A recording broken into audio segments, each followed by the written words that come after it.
Alors, je voudrais vous montrer un montage que je trouve pas mal. Alors c'est pas moi qui a fait, hein.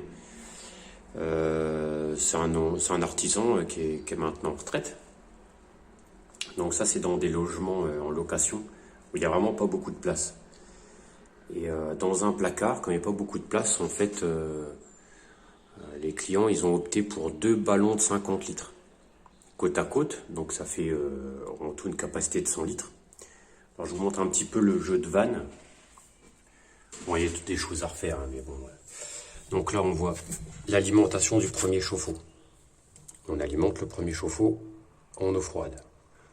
Hop, on ressort du premier chauffe-eau. Là, on a un jeu de vanne. On en reparlera tout à l'heure. Ici, elle est fermée. Celle-là, elle est ouverte. Donc l'eau chaude sort d'ici.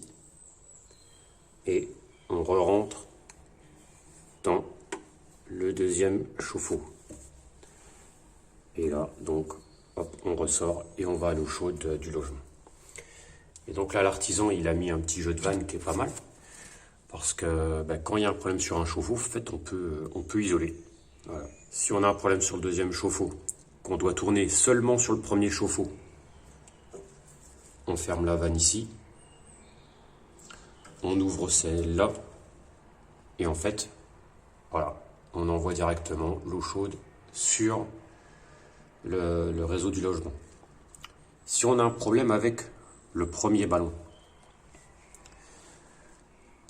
l'eau froide ici, on peut ouvrir l'eau froide en bas. Là, on ferme. On laisse fermer ici. Ça veut dire que finalement, l'eau froide va arriver ici. On va bien alimenter. Excusez-moi, je file vraiment mal. On alimente le deuxième chauffe-eau, on ressort et on retourne donc sur l'eau chaude du logement. Donc c'est pas mal ce petit jeu de vanne. Donc là je le remets, les deux fonctionnent en série. L'eau chaude sort ici. On n'y va pas tout de suite. Hop, on alimente le deuxième chauffe-eau. Et donc au niveau de l'eau froide, on va couper ici. Donc on reprend le schéma. Arrivée de l'eau froide, on alimente le premier chauffe-eau, on ressort. Là on ne peut pas y aller, là on y va. On va dans le deuxième chauffe-eau, on ressort du deuxième chauffe-eau, et voilà, on part. Donc l'artisan avait mis des petits porte-clés comme ça, avec des numéros de vanne.